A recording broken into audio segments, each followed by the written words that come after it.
لله رب العالمين والعاقبة للمتقين والصلاة والسلام على أشرف الأنبياء والمرسلين وعلى آله وأصحابه أجمعين শুকরিয়া আদায় করছি রবের দরবারে মনিব আমাদেরকে সালাতুল জুমা আদায়ের জন্য মসজিদে আসার তৌফিক দিলেন। নত শিরে মনিবের দরবারে সুজুদ শুকরিয়া জ্ঞাপন করছি, সকলে পড়ছি আলহামদুলিল্লাহ।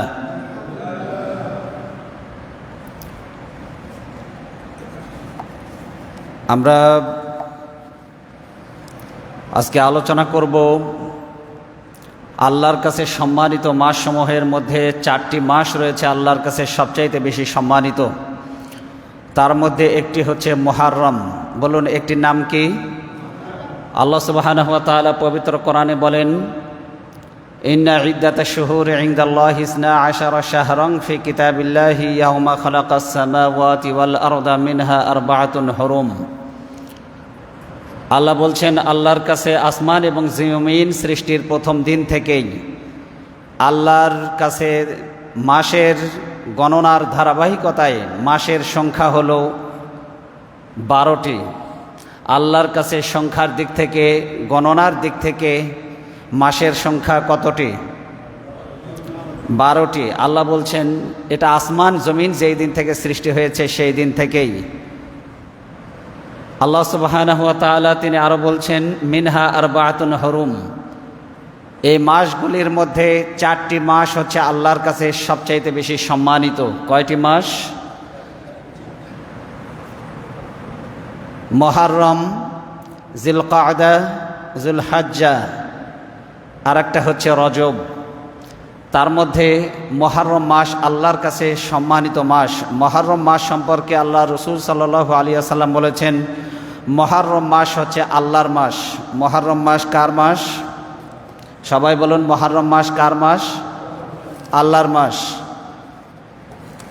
তো আল্লাহর দেওয়া এই সময় আমাদের কদর করতে হবে, নিয়ামত মনে করতে হবে। তো আসুন মুহররমের গুরুত্ব ফজিলত সম্পর্কে আমরা আগে জানার চেষ্টা করি। আল্লাহ রাসূল সাল্লাল্লাহু আলাইহি ওয়াসাল্লাম বলছেন,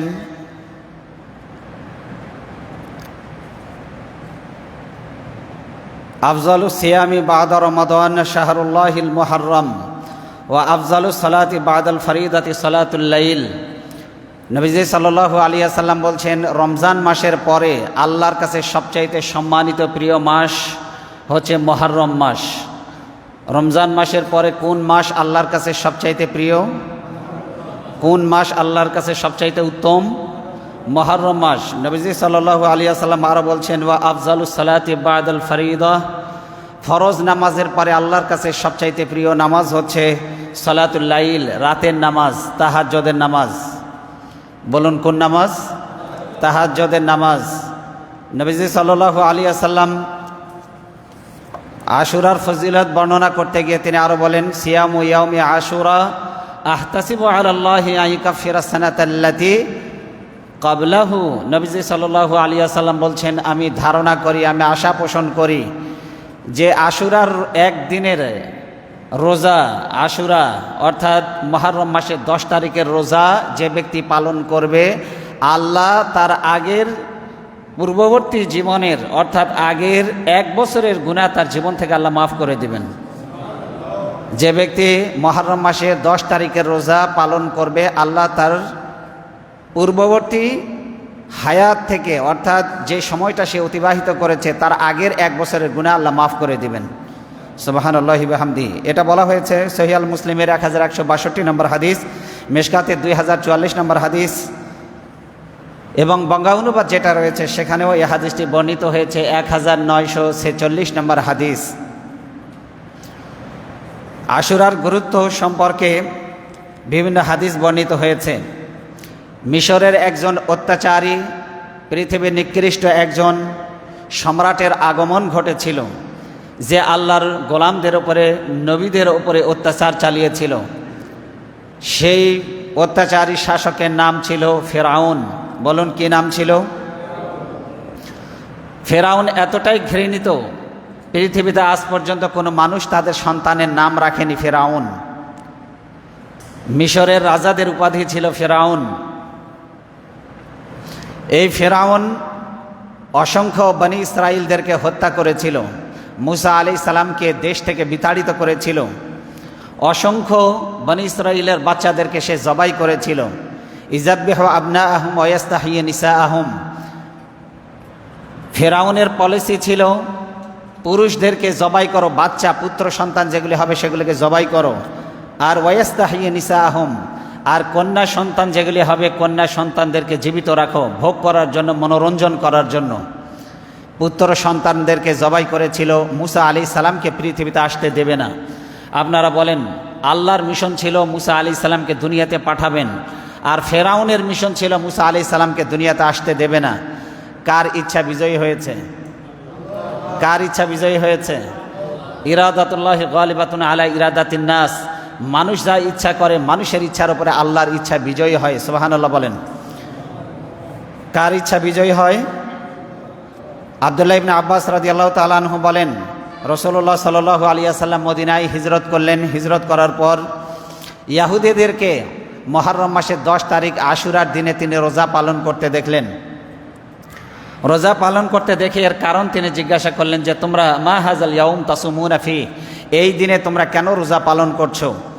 নবীজি সাল্লাল্লাহু আলাইহি ওয়াসাল্লাম মদিনায় গিয়ে তিনি দেখলেন, হাযা ইয়াউমুন আযীমুন আনজাল্লাহু ফীহি মূসা ওয়া কওমাহু। ইহুদিরা জবাব দিল, আমরা কেন এই দিনে রোজা পালন করি?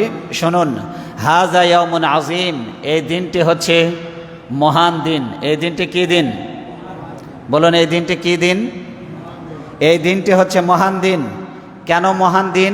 গুরুত্বপূর্ণ দিন কেন? আনজাল্লাহু মূসা ওয়া কওমাহু, আল্লাহ এই মুহররম মাসের 10 তারিখে মূসা আলাইহিস সালাম এবং তার সম্প্রদায়কে ফেরাউনের কবল থেকে আল্লাহ মুক্ত করে দিয়েছেন। কার কবল থেকে? ফেরাউনের কবল থেকে আল্লাহ মুক্ত করেছেন। আর সেই জন্য ফাসামাহু মূসা শুকরান ফানাহনু নাসুমুহু। ইহুদিরা জবাব দিল, মূসা আলাইহিস সালাম আল্লাহর শুকরিয়া জ্ঞাপনার্থে তিনি মুহররম মাসের 10 তারিখে রোজা পালন করতেন, আমরাও ওই দিন রোজা পালন করি। ফাকাল রাসূলুল্লাহ সাল্লাল্লাহু আলাইহি ওয়াসাল্লাম, রাসূলুল্লাহ সাল্লাল্লাহু আলাইহি ওয়াসাল্লাম বললেন, ফানাহনু আহাক্কু ওয়া আওলা বিমূসা, আমি মূসা আলাইহিস সালামের অধিক নিকটবর্তী এবং তার অধিক হকদার। ফাসামাহু রাসূলুল্লাহ সাল্লাল্লাহু আলাইহি ওয়াসাল্লাম, নবীজি সাল্লাল্লাহু আলাইহি ওয়াসাল্লাম নিজেও মুহররম মাসের 10 তারিখে তিনি রোজা পালন করলেন। ও আমার বিসিয়ামিহি, সাহাবায়ে কেরাম বলছেন, আমাদেরকেও নবীজি সাল্লাল্লাহু আলাইহি ওয়াসাল্লাম রোজা পালন করতে আদেশ দিলেন। আমাদেরকেও রোজা পালন করতে কি দিলেন? বলেন, আমাদেরকেও রোজা পালন করতে আদেশ দিলেন। নবীজি সাল্লাল্লাহু আলাইহি ওয়াসাল্লাম নিজেও রোজা পালন করলেন, আমাদেরকেও রোজা পালন করতে আদেশ দিলেন। কোন দিন? মুহররম মাসের 10 তারিখ। তাহলে এই দিন রোজা রাখার দরকার আছে না নাই? সবাই বলেন, আছে না নাই? নবীজি সাল্লাল্লাহু আলাইহি ওয়াসাল্লাম অসংখ্য হাদিসের মধ্যে এটা তিনি বলেছেন। এটা রয়েছে সহিহ আল মুসলিমের 1130 নম্বর হাদিস, বুখারী শরীফেও রয়েছে এই হাদিসটি, মুত্তাফাকুন আলাইহির হাদিস 3397 নম্বর হাদিস। বুখারী এবং মুসলিমে যৌথভাবে এই হাদিসটি বর্ণিত হয়েছে। মা আয়েশা রাদিয়াল্লাহু তাআলা আনহা তিনি বলেন, কানা ইয়াউমু আশুরা ইয়াওমান তাসুমুহু কুরাইশুন ফিল জাহিলিয়া। জাহিলি যুগে কুরাইশের লোকেরা, জাহিলি যুগে কুরাইশ সম্প্রদায়ের লোকেরা, বলেন তো কুরাইশ সম্প্রদায়ের লোকেরা তারা কি ছিল? মূর্তি পূজক ছিল না? কুরাইশ সম্প্রদায়ের লোকেরা মুহররম মাসের 10 তারিখে তারাও রোজা রাখত। ওকানা রাসূলুল্লাহ সাল্লাল্লাহু আলাইহি ওয়াসাল্লাম ইয়াসুমুহু, নবীজি সাল্লাল্লাহু আলাইহি ওয়াসাল্লাম তিনি বলছেন, মা আয়েশা রাদিয়াল্লাহু তাআলা আনহা তিনি বলছেন যে নবীজি সাল্লাল্লাহু আলাইহি ওয়াসাল্লাম তিনিও নিজেও মুহররম মাসের 10 তারিখ আশুরার দিনে তিনি রোজা পালন করতেন। ফালাম্মা কাদিমাল মদিনাতা সামাহু ওয়া আমারা বিসিয়ামিহি, তিনি যখন মদিনায় আগমন করেন তখন তিনি নিজেও রোজা পালন করেন, সাহাবায়ে কেরামদেরকে রোজা পালনের আদেশ দেন। ফালাম্মা ফরিদা রমাদান, যখন রমজান মাসের রোজা যখন ফরজ হয়ে যায়, নবীজি সাল্লাল্লাহু আলাইহি ওয়াসাল্লাম বললেন, মান শাআ সামাহু ওয়া মান শাআ তারাকাহু। এখন রমজানের রোজা ফরজ হয়ে গেছে, যে ব্যক্তি চায় রমজানের এই মুহররম মাসের 10 তারিখের রোজা সে চাইলে পালন করতে পারে, আর সে চাইলে তা ত্যাগ করতে পারে, ছেড়ে দিতে পারে। নবীজি সাল্লাল্লাহু আলাইহি ওয়াসাল্লাম দুটো অপশন দিলেন, বললেন রমজানের রোজা ফরজ হয়ে গেছে, এখন তোমরা চাইলে মুহররম মাসের 10 তারিখের রোজা রাখতেও পারো, আবার ছেড়েও দিতে পারো। এটা বাধ্যতামূলক না, এটা আল্লাহ নফল বানিয়ে দিলেন। কিন্তু মুহররম মাসে 10 তারিখের রোজাটি রমজান মাসের রোজা ফরজ হওয়ার আগে এটা ছিল ফরজ। এই রোজাটি কি ছিল? সবাই বলেন এই রোজাটি কি ছিল? ফরজ রোজা ছিল, মুহররম মাসের 10 তারিখের রোজা। কিন্তু রমজানের রোজা ফরজ হওয়ার কারণে এটা নফল হয়ে যায়। এটা কি হয়ে যায়? নফল হয়ে যায়। এটা বর্ণিত হয়েছে বুখারী শরীফের 2002 এবং 4504 নম্বর হাদিস, মুসলিম শরীফে 1125 নম্বর হাদিসে এটি বর্ণিত হয়েছে। নবীজি সাল্লাল্লাহু আলাইহি ওয়াসাল্লাম এর পক্ষ থেকে একটি হাদিস ইবনে আব্বাস রাদিয়াল্লাহু তাআলা আনহু তিনি বর্ণনা করেছেন। ক্বালু ইয়া রাসূলুল্লাহ, তারা বললেন হে আল্লাহর রাসূল, ইন্নাহু ইয়াউমুন তুআজ্জামুহু, হে আল্লাহর রাসূল, এই মুহররম মাসের 10 তারিখ এমন এক দিন যেই দিন আল ইয়াহুদ ওয়ান নাসারা তুআজ্জামুহু, যারা ইহুদি এবং খ্রিস্টান সম্প্রদায় তারা মুহররম মাসের 10 তারিখে সম্মান করে। তাহলে আমরা কি করব? আপনি না বলেছেন ইহুদি খ্রিস্টান তাদের বিরোধিতা করতে, কিন্তু ইহুদি খ্রিস্টানেরা তো মুহররম মাসের 10 তারিখে সম্মান করে। নবীজি সাল্লাল্লাহু আলাইহি ওয়াসাল্লাম তিনি বললেন, ফাকালা রাসূলুল্লাহ সাল্লাল্লাহু আলাইহি ওয়াসাল্লাম ফাইজা কানাল আমুল মুকবিলু, নবীজি সাল্লাল্লাহু আলাইহি ওয়াসাল্লাম বললেন, আমি যদি আগামী বছর যদি বেঁচে থাকি, আল্লাহ যদি আমাকে হায়াত, আশাবাদ ব্যক্ত করেছিলেন, আমি যদি আগামী বছর বেঁচে থাকি তাহলে আগামী বছর আমি মুহররম মাসের 9 তারিখেও রোজা রাখবো, 10 তারিখেও রোজা রাখবো। কারণ ইহুদিরা রোজা রাখে মুহররম মাসের 10 তারিখে, আর ইহুদি খ্রিস্টান যা করে তুমি তার বিরোধিতা করো। ইহুদি খ্রিস্টান যা করে তুমি কি করো? বলেন কি করবেন? ইহুদি খ্রিস্টান যা করবে, এখন কি মুসলমানেরা বিরোধিতা করে না অনুসরণ করে? ইহুদি খ্রিস্টানের জার্সি আমাদের গলায়, আমাদের গায়ে আছে না নাই? ইহুদি খ্রিস্টান যে ধরনের প্যান্ট পরে সেই ধরনের প্যান্ট আমাদের পোশাক হিসাবে আমরা গ্রহণ করি না? ইহুদি খ্রিস্টান নেইমার কাটিং, নেইমার মেসি যে কাটিং দেয়, মুসলমান সন্তানদের মাথায় সেই ধরনের কাটিং শোভা পায় না? নবীজি সাল্লাল্লাহু আলাইহি ওয়াসাল্লাম বলেছেন, এমন একটা সময় আসবে আমার উম্মতের মধ্যে ইহুদি খ্রিস্টানদের অনুকরণ তোমরা এইরূপভাবে করবে যে এক বিগত মানুষের এক বিগত পরিমাণ তোমরা তাদের মেপে অনুসরণ করবে। নবীজি আরেক বর্ণনায় বলেছেন, এক পায়ের জুতা আরেক পায়ে যেমন ঠিক হয়, আপনার ডান পায়ের যে সাইজ বাম পায়ের সাইজ কম না বড়? সমান। বলেন, ডান পায়ের জুতার যে সাইজ বাম পায়ের জুতার একই সাইজ। নবীজি সাল্লাল্লাহু আলাইহি ওয়াসাল্লাম বললেন, ডান পায়ের জুতা এক পায়ের জুতা আরেক পায়ে যেমন সমান মাপ, যেমন ঠিকঠাক হয়, হুবহু হয়, একই ধরনের হয়ে থাকে, তোমরা এইভাবে করে বিগত অনুসরণ করবে। এক পায়ের জুতা যেমন আরেক পায়ে ঠিক হয়, এইরূপভাবেই তোমরা ইহুদি খ্রিস্টানদের অনুসরণ করবে। এমনকি তারা যদি গুই সাপের গুহার মধ্যে ঢোকে, তোমরাও গুই সাপের গুহার মধ্যে গিয়ে ঢুকবে। নবীজি সাল্লাল্লাহু আলাইহি ওয়াসাল্লাম এর থেকে মারাত্মক কথা বললেন, ইহুদি খ্রিস্টানরা যদি মায়ের সাথে জেনা করে, আমার উম্মতের মধ্যে এমন লোক আসবে যারা নিজের মায়ের সাথে জেনা করবে। নাউজুবিল্লাহি মিন যালিক। ইহুদি খ্রিস্টানদের এইরকম অনুসরণ করবে। নবীজি সাল্লাল্লাহু আলাইহি ওয়াসাল্লাম এভাবে করে আমাদেরকে তিনি সতর্ক করলেন, ইহুদি খ্রিস্টান যা করবে আমরা তার কি করব? বলেন, আমরা তার কি করব? নবীজি বললেন, লাইন বাকিতু ইলা কাবিলিন লা আসুমান্না তাসি, আমি যদি আগামী বছর বেঁচে থাকি অবশ্যই আমি 9 তারিখ মিলিয়ে 10 তারিখের রোজা পালন করব। তার মানে ইহুদিরা রাখে 10 তারিখ, আমি রাখবো 9 আর 10 মিলিয়ে। আমরাও যেন নবীজি সাল্লাল্লাহু আলাইহি ওয়াসাল্লামের আমলটা করতে পারি। বলেন আমিন, বলেন আমিন। সহিহ আল মুসলিমের 1134 নম্বর হাদিস, মিশকাত শরীফের 2041 নম্বর হাদিস এটি। রুবাই বিনতে মুআফিজ বিন আফরা রাদিয়াল্লাহু তাআলা আনহা তিনি বর্ণনা করছেন, আরসালা রাসূলুল্লাহ সাল্লাল্লাহু আলাইহি ওয়াসাল্লাম, নবীজি সাল্লাল্লাহু আলাইহি ওয়াসাল্লাম একদল লোককে তিনি প্রেরণ করলেন। গদা আশুরা, আশুরার দিন সকালবেলায় একদল লোককে তিনি পাঠালেন। কি জন্য? আরসালা গদাতা আশুরা রুসুলাহু, একদল লোক, একদল দূত তিনি পাঠিয়ে দিলেন ইলা কোরাল আনসার, ও আনসারদের পল্লীতে, আনসারদের গ্রামে তিনি লোক পাঠিয়ে দিলেন। কোন দিন? আশুরার দিন সকালবেলা। বলেন কোন দিন? নবীজি কিছু লোককে আনসারদের পল্লীতে গ্রামে তিনি পাঠিয়ে দিলেন। কেন পাঠালেন?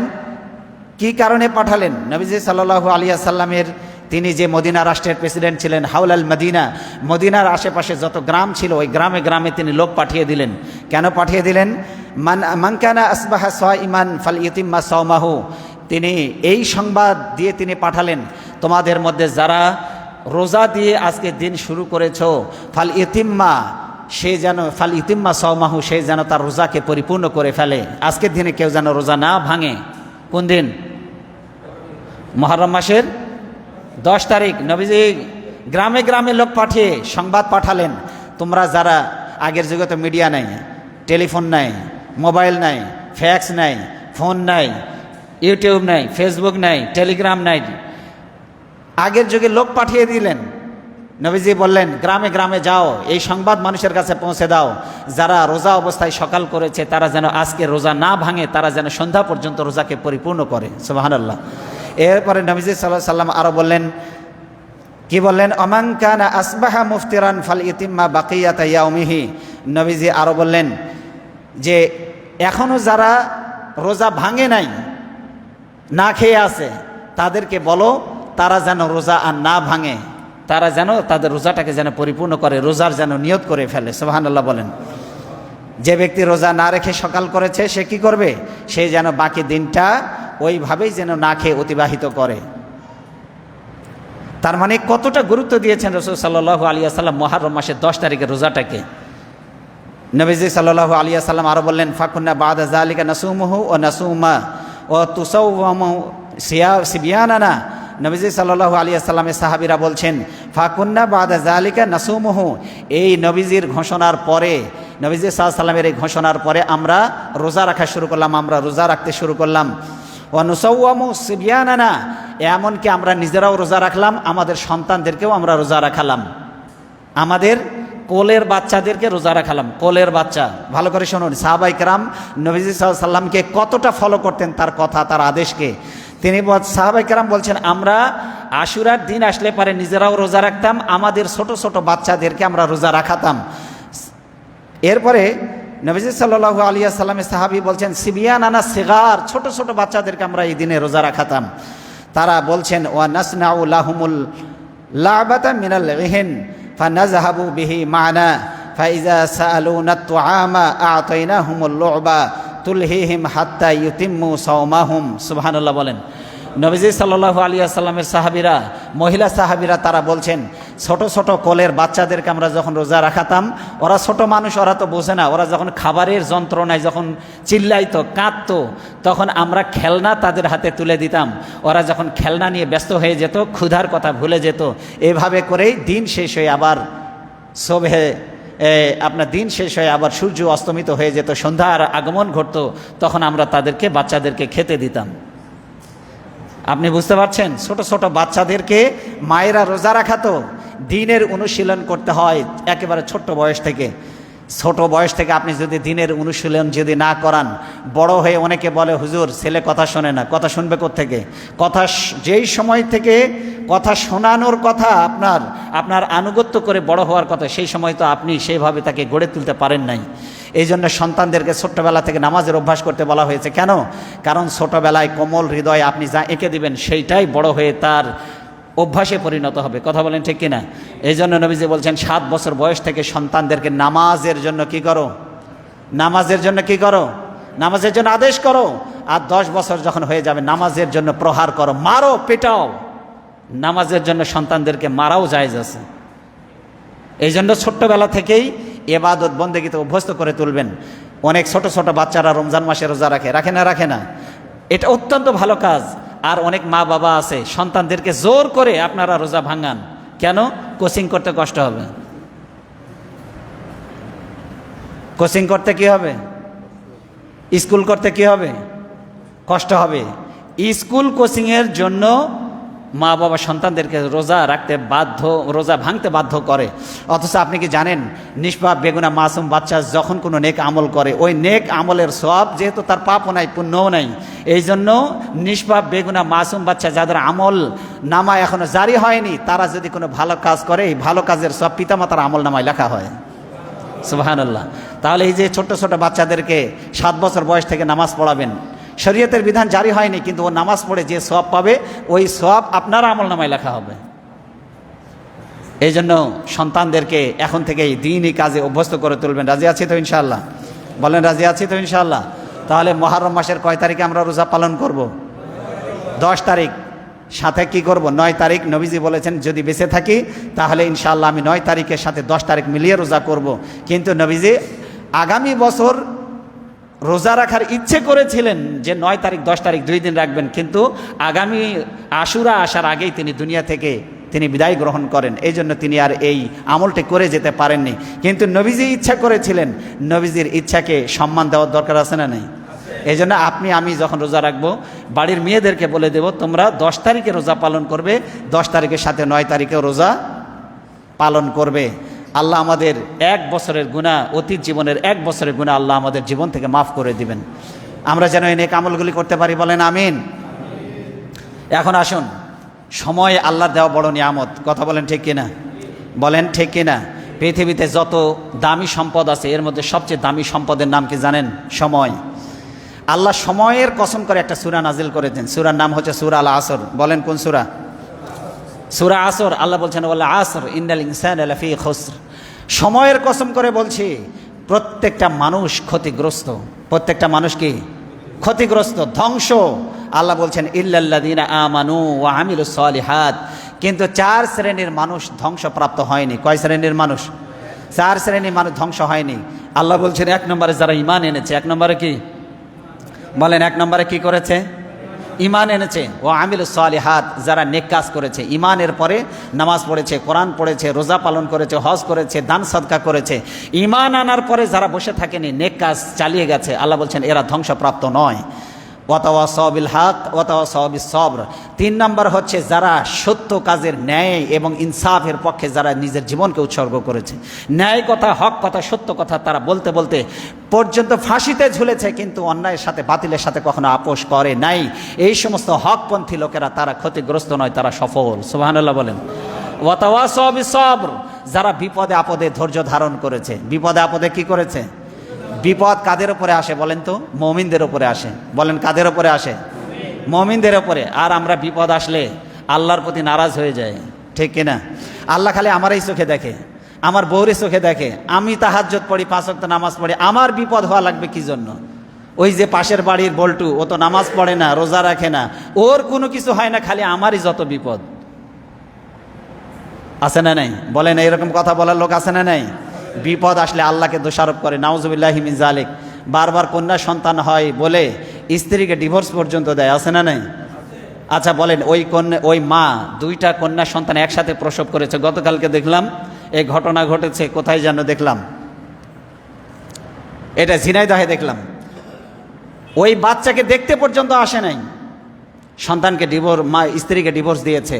হসপিটাল থেকে যখন শুনছে 2টা বাচ্চা হয়েছে, কন্যা সন্তান, ওখান থেকে হসপিটাল থেকে অসুস্থ অবস্থায় দেখতে তার আত্মীয় স্বজনকে মারধর করে ওখানেই ডিভোর্স দিয়ে চলে গেছে। আচ্ছা বলেন, এখানে ওই মায়ের কোনো হাত আছে? সায়েন্স বলছে পুত্র এবং কন্যা সন্তান হওয়ার জন্য যদি কেউ দায়ী হয়, তাহলে ছেলে মানুষ দায়ী। কারণ ছেলেদের মধ্যে এক্স এবং ওয়াই দুটোই আছে। আর এখান থেকে এক্স এবং ওয়াই এই দুটোর কোনটা যাচ্ছে, এটার উপরে আপনার সন্তানের জেন্ডার, ছেলে হবে না মেয়ে হবে, এটা নির্ধারিত হয়। স্ত্রীর কোনো দোষ নাই। দোষ যদি দিতে হয়, কার দোষ? ছেলের। আসলে দোষ ছেলেরও না, মেয়েরও না। আল্লাহ বলছে ইয়াখলুকু মা ইয়াশা, আমি যাকে ইচ্ছা কন্যা দেই। ইয়াহাবু লিমান ইয়াশাউ ইনাসা ওয়া ইয়াহাবু লিমান ইয়াশাউ যুকুর, যাকে ইচ্ছা কন্যা দেই, যাকে ইচ্ছা পুত্র দেই। আও ইজাউযুহুম যুকরানা ওয়া ইনাসা, যাকে ইচ্ছা কন্যাও দেই, পুত্রও দেই। আর ওয়াজআলু মান ইয়াশাউ আকিমা, আর আল্লাহ বলছেন আমি যাকে ইচ্ছা কিছুই দেই না। সন্তান নাই এরকমের লোক আছে না নাই? বলেন আছে না নাই? আছে। আল্লাহ বলছে যাকে ইচ্ছা কন্যা দেই, যাকে ইচ্ছা পুত্র দেই। আগে কন্যার কথা না আগে পুত্রের কথা? আল্লাহ আগে কন্যার কথা বলেছেন। তার মানে হলো যে দাম্পত্য জীবনে প্রথম সন্তান কন্যা, আল্লাহ বলছেন আমার কাছে সেই দাম্পত্য জীবন, সেই দাম্পত্য, সেই স্বামী স্ত্রী আমার কাছে প্রিয়। আল্লাহর কাছে প্রিয় বলেই আল্লাহ তাদেরকে প্রথম সন্তান কি দিয়েছে? কন্যা দিয়েছে। বলেন কি দিয়েছে? এই জন্য দেখবেন হুজুরদের ম্যাক্সিমামই প্রথম মেয়ে হয় বেশি। কি মেয়ে হয়? কি হয় বলেন? হুজুরদের ম্যাক্সিমাম দেখবেন মেয়ে হয় বেশি, মেয়ের সংখ্যা বেশি, প্রথম সন্তান মেয়ে বেশি। এটা আল্লাহর পক্ষ থেকে রহমত। বলেন এটা আল্লাহর পক্ষ থেকে কি? জান্নাতে যাওয়ার মাধ্যম। কন্যা সন্তান হলো জান্নাতে যাওয়ার মাধ্যম। জান্নাতে যাওয়ার কি?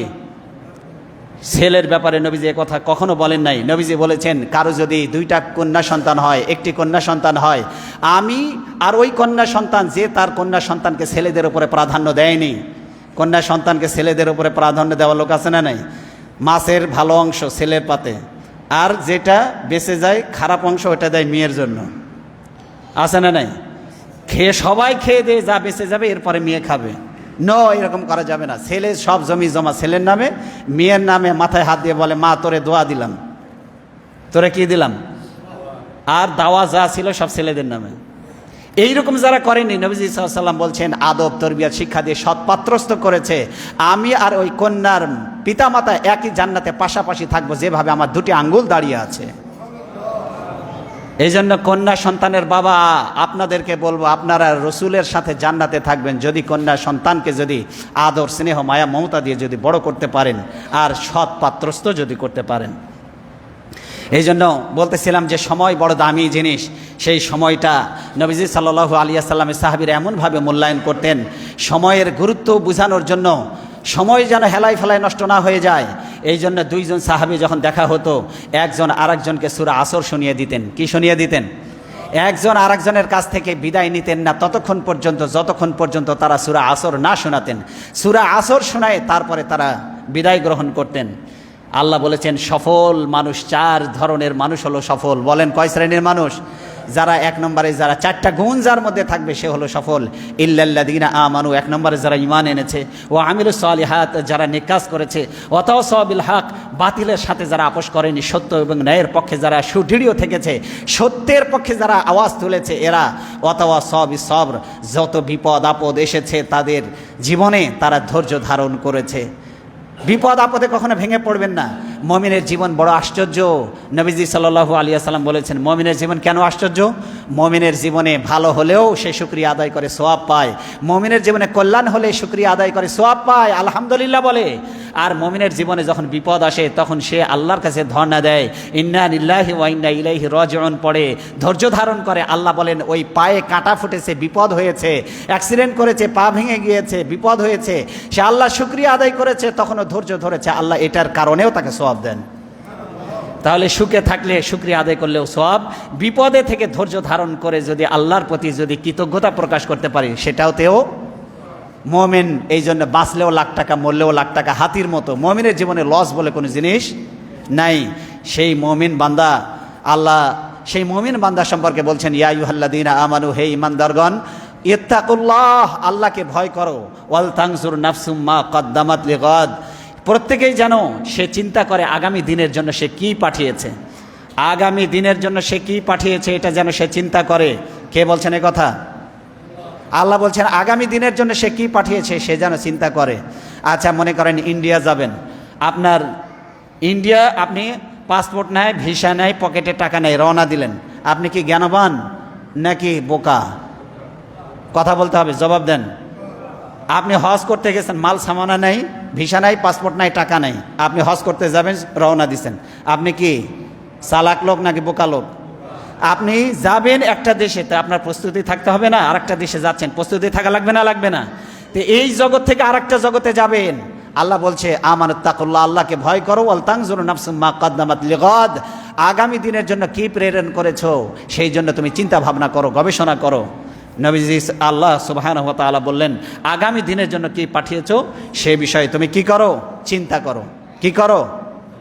এই জন্য দিন শেষে চিন্তা করবেন, দিন শেষে চিন্তা করবেন আজকে কয়টা ভালো কাজ করেছি। সবচেয়ে বেশি ভালো হয় যদি আপনি একটা হিসাবের খাতা যদি রাখেন, আজকে কয় ওয়াক্ত নামাজ পড়লাম, কয়টা মিথ্যা কথা বলেছি, সুদ খেয়েছি না ঘুষ খেয়েছি, সারা দিনের বায়োডাটাগুলো যদি এক জায়গায় করে আপনি সন্ধ্যাবেলায় যদি হিসাব করেন, আজকে যা করেছি, আজকে যদি আমার মৃত্যু হয় আমি যাব কোথায়, আর আপনি এইভাবে যদি ক্যালকুলেশন করতে পারেন, দেখবেন আপনার জীবন থেকে আস্তে আস্তে অপরাধগুলি সব বিদায় নিয়ে আপনার জীবন পুত পবিত্র হয়ে যাবে। সুবহানাল্লাহ বলেন। এই জন্য আমাদের হিসাব করতে হবে। হাসিবু ক্বাবলা আন তুহাসাবু, তুমি তোমার নিজের হিসাব করে নাও আল্লাহর কাছে হিসাব দেওয়ার আগে। বলেন মানুষের মেমোরিতে সব সেভ আছে না? কথা বলেন, আছে না নাই? আপনি জীবনে যা পাপ করেছেন এটা কি এখন চোখ বন্ধ করে যদি স্মরণ করেন, অতীত জীবনে আমি কোথায় কি করেছি, কোন হোটেলে কি করেছি, কোন বাগানে কি করেছি, কোন পার্কে কি করেছি, কোন অন্ধকারে কি করেছি, সব কিছু মনে পড়বে না? পড়বে না? বলেন সব আপনার মেমোরিতে সেভ আছে। আপনি অতীত জীবনের সব কর্মকাণ্ডগুলি আল্লাহর কাছে ভিডিও আকারে সংরক্ষিত আছে। আপনি এই মুহূর্তে মারা গেলে আপনার কি হওয়া উচিত এটা আপনি চোখ বন্ধ করলে আপনি নিজেই বুঝে ফেলবেন। আপনার হিসাব করার জন্য অন্য কাউকে লাগবে না। এই জন্য আল্লাহ কোরআনে বলেছেন ওয়াকুল্লা ইনসানিন আলজামনাহু তায়রাহু ফি উনুকিহি ওয়া নুখরিজু লাহু ইয়াওমাল কিয়ামাতি কিতাবান ইয়ালকাহু মানশুরা।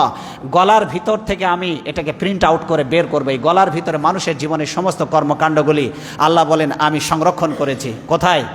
মানুষের গলার ভিতরে এটা সংরক্ষণ করা হয়েছে। মাইক্রোচিপসের মধ্যে আপনার জীবনের সব কর্মকাণ্ড আছে।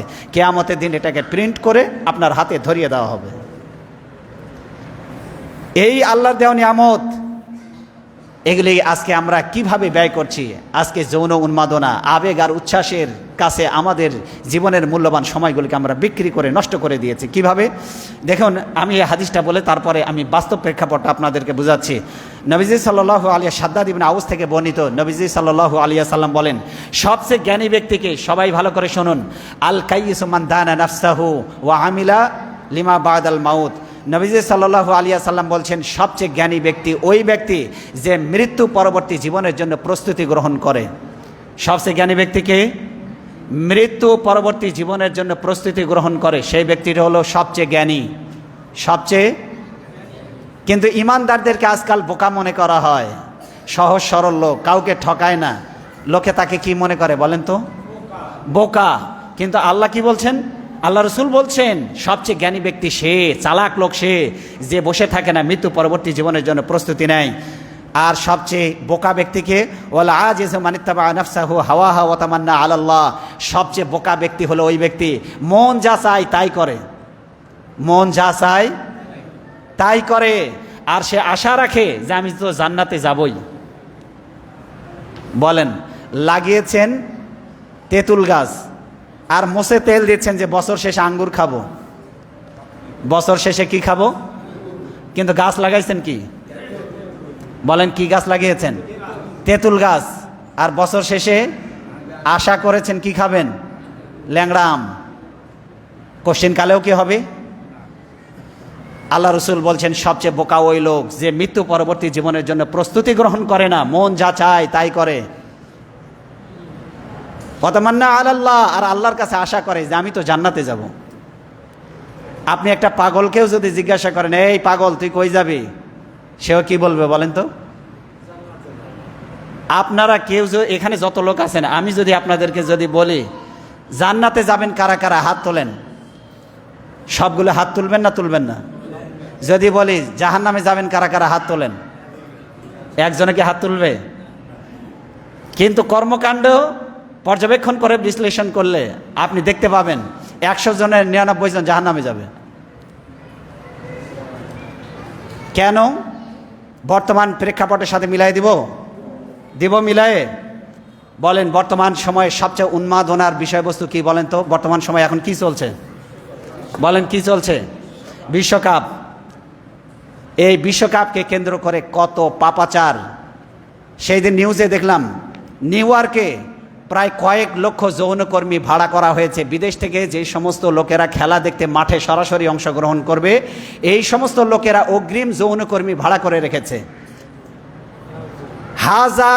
লক্ষ লক্ষ, হাজার হাজার নয়, লক্ষ লক্ষ যৌনকর্মী, পতিতা, যেগুলোকে বাংলায় বলে বেশ্যা, এই সমস্ত এদেরকে ভাড়া করে নিউ ইয়র্কে আনা হয়েছে, বিভিন্ন দেশ থেকে ভাড়া করে। এদের কাজ কি? যারা খেলা দেখতে আসবে তাদের কাছ থেকে মোটা অঙ্কের বিনিময়ে দেহ ব্যবসা করবে। এই পৃথিবীর দিকে পাপ এমনি এমনি ধেয়ে আসছে না। ওরা, আপনারা বলবেন ওটা ইহুদি খ্রিস্টান, আমরা তো ভালো মানুষ, আপনারা ভালো মানুষ, আমরা কি করছি? আল্লাহ বলছেন, ইয়া আইয়ুহাল্লাযীনা আমানু ইন্নামাল খামরু ওয়াল মাইসিরু ওয়াল আনসাবু ওয়াল আজলামু রিজসুম মিন আমালিশ শাইতান। আল্লাহ বললেন, হে ঈমানদার লোকেরা, ইন্নামাল খামরু, নিশ্চয় মদ। 1 নম্বরে কি? মদ। ওয়াল মাইসির ওয়াল আনসাব, মাইসির মানে হলো জুয়া। 2 নম্বরে কি? ওয়াল আনসাব। 3 নম্বরে হলো মূর্তি পূজার ব্যাধি।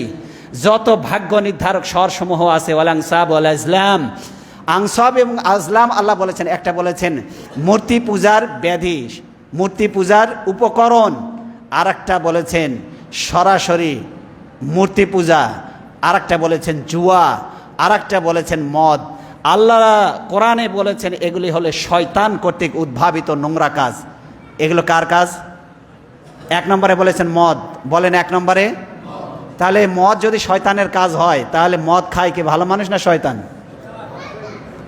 2 নম্বরে আল্লাহ বলছেন জুয়া হলো শয়তানের কাজ। কি 2 নম্বরে? জুয়া। আচ্ছা, জুয়া শয়তানের কাজ যদি হয়, তাহলে যে জুয়া খেলে সে কি হবে? সেও শয়তান আল্লাহর ভাষা অনুযায়ী, কারণ শয়তানের কাজ তো শয়তানই করবে, ঠিক কিনা? কিন্তু আজকাল বিশ্বকাপকে কেন্দ্র করে জুয়ার সয়লাভ, বন্ধুদের মধ্যে জুয়া, ফ্রেন্ডের মধ্যে জুয়া, ক্লাবে জুয়া, জুয়া রীতিমতো সয়লাভ হয়ে গেছে বন্যার পানির মতো। এই যে মোবাইলে এখন এই যে ফুটবল খেলতে গিয়ে মোবাইলে, তারপরে আপনার ব্যাটিং খেলতে গিয়ে এখানেও জুয়া আছে না নাই? জুয়া কাকে বলে? এক দল লাভবান হবে, এক পক্ষ লাভবান হবে, আর এক পক্ষ ক্ষতিগ্রস্ত হবে, এটাকেই বলা হয় জুয়া। এটার কারণে কি হয়? সামাজিক ভ্রাতৃত্ব নষ্ট হয়ে যায়, ফিতনা ফাসাদ বাড়ে, সমাজের দারিদ্রতা বাড়ে, অলসতা বাড়ে, ডিপ্রেশন বাড়ে। এগুলির কারণে শত্রুতা। আল্লাহ বলছেন ইন্নামা ইউরিদু শাইতানু আইয়ুকিয়া বাইনাকুমুল আদাওয়াতা ওয়াল বাগদা। শয়তান মদ এবং জুয়ার মাধ্যমে তোমাদের মাঝে ফিতনা ফাসাদ বিপর্যয় সৃষ্টি করতে চায়, আর নামাজ থেকে তোমাদেরকে বিরত রাখতে চায়। এই মুসলমানদেরকে যদি জিজ্ঞাসা করা হয়, ফজরের নামাজ জামাতে পড়েছ? ফজরের নামাজ তো পড়ি নাই, কিন্তু রাত কয়টায় উঠছে জানেন? রাত 2টা থেকে খেলা দেখা শুরু করছে। আজকে আর্জেন্টিনা অথবা ব্রাজিলের খেলা হবে। কয়টায় খেলা হবে? ভোর 4টায়। ও জেগে আছে সারা রাত, অথবা রাত 2টায় উঠছে। ফজরের নামাজ না পড়ে আল্লাহ কি বললেন? আল্লাহর স্মরণ থেকে তোমাদেরকে গাফেল করে দেয় মদ জুয়া। এই জুয়ার কারণে কোন দল জেতে? 2 দলে বাজি ধরেছে, জুয়া খেলা। এক পক্ষ 1 লাখ, আর এক পক্ষ 1 লাখ। যেই পক্ষ জিতলো সে 2 লাখ টাকা পেয়ে গেল। আচ্ছা বলেন, 2 বন্ধুর মধ্যে কি ভালোবাসা গড়বে না শত্রুতা তৈরি হবে? তুই আমার 1 লক্ষ টাকা নিয়ে গেলি, এটা কি হাসি মুখে দিবে নাকি শত্রুতা বাড়াবে? বলেন, শত্রুতা বাড়াবে কিনা?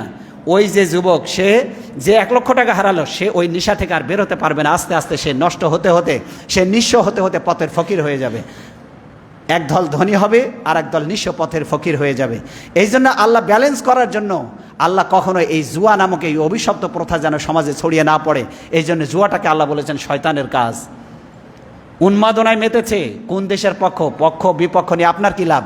আপনি যে দেশের পক্ষ নিয়েছেন, আপনি কি জানেন ফিলিস্তিনকে হত্যা করার জন্য, ফিলিস্তিনিদেরকে হত্যা করার জন্য এই ব্রাজিল এবং আর্জেন্টিনা 2টা দেশই ইসরায়েলকে সমর্থন দিয়েছে? এটা কি জানেন আপনারা? জাতিসংঘে ভোট দিয়েছে ইসরায়েলের পক্ষে, ইহুদিদের পক্ষে, মুসলমানদেরকে হত্যা করার জন্য। আর আমরা সেটা নিয়ে পক্ষ নিয়ে বিপক্ষ নিয়ে সময়ের অপচয়, অর্থের অপচয়। পতাকা কিনেছে 1.5 কিলোমিটার, 2 কিলোমিটার, 5-7 কিলোমিটার লম্বা পতাকা কিনেছে। এই অর্থের অপচয় কিনা বলেন আপনারা? জায়গা জমি বিক্রি করে স্ত্রীর গহনা বন্ধক রেখে পতাকা তৈরি করেছে, কি লাভ? উন্মাদনা তৈরি করে দেওয়া হয়েছে, উচ্ছ্বাস তৈরি করে দেওয়া হয়েছে, সময়ের অপচয়। এই জাতিকে বিকলাঙ্গ বানিয়ে দেওয়া হয়েছে। যাই দেখেন পড়ার টেবিলে নাই, খেলাধুলা নিয়ে ব্যস্ত, নামাজ নাই। নামাজ, আর যদি নামাজের সময় হয়ে যায় তাহলে দেখবেন ব্রাজিল আর্জেন্টিনার খেলা যদি হয়, আমি বলে দিচ্ছি 95 জন মুসলমান, নামাজই অনেক মুসলমান ওই ওয়াক্তে নামাজ প্রয়োজনে কাজা করবে, তাও খেলা মিস করবে না। উন্মাদনায় ভেসে গিয়েছে। আল্লাহর দেওয়া এই সময়গুলিকে কিভাবে অপচয় করা হচ্ছে। গোটা জাতি দাজ্জাল এই পৃথিবীতে আসলে গোটা জাতি যে দাজ্জালের পিছনে ছুটবে, এটা তার বাস্তব প্রমাণ। সমাজে মাত্র 2-1 জন লোক পাবেন যারা দাজ্জালের পিছনে যাবে না। এই গোটা উন্মাদনা দেখে অনেক নামাজি মুসলমান পর্যন্ত এই উন্মাদনায় ভেসে গিয়েছে। এগুলি থেকে আমাদের ভাইয়েরা সতর্ক হতে হবে। দুনিয়া খেলতামাশার জায়গা নয়। এই দুনিয়ার সময়টাকে হেফাজত করো। এটার উপরে সফলতা ব্যর্থতা নির্ভর করবে। Success of life depends on the best use of time. সময়ের সদ্ব্যবহারের উপরে জীবনে সফলতা নির্ভর করে। এটা দুনিয়ার সফলতাও সময়ের সঠিক ব্যবহার, আখিরাতের সফলতাও নির্ভর করে সময়ের সঠিক ব্যবহারের উপরে। কিয়ামতের দিন আল্লাহ 5টা প্রশ্ন করবেন। তার মধ্যে একটা প্রশ্ন, তুমি তোমার যৌবনকাল কোন কাজে কাটিয়েছো বলো। এই যৌবনকালটা যেন খারাপ কাজে ব্যয় না হয়। এই ফুটবল খেলাকে কেন্দ্র করে গোটা দুনিয়াতে জেনা ব্যভিচার ছড়িয়ে পড়েছে, গোটা দুনিয়াতে জুয়া ছড়িয়ে পড়েছে ব্যাপকভাবে। আল্লাহর গজব নাজিল হতে এই পৃথিবীতে খুব বেশি সময় লাগবে না। এই জন্য আমার যুবক ভাইয়েরা, তরুণ ভাইয়েরা, আমার ওই সমস্ত ভাইয়েরা যারা আপনারা আজকে উন্মাদনায় ভেসে গিয়েছেন, ইয়াহুদি নাসারাদের জাল থেকে বেরোতে পারছেন না। ঈমান এবং আমলকে লালন করুন, কোরআন সুন্নাহ অনুযায়ী জীবনকে গড়ুন। আল্লাহ যেন আমাদেরকে তৌফিক দেন, বলেন আমিন। হাযা মা ইনদি ওয়াল ইলমু ইনদাল্লাহ আলাইহি তাওয়াক্কালতু ওয়া ইলাইহি উনীব। আমরা কাতার সোজা করি, সুন্নত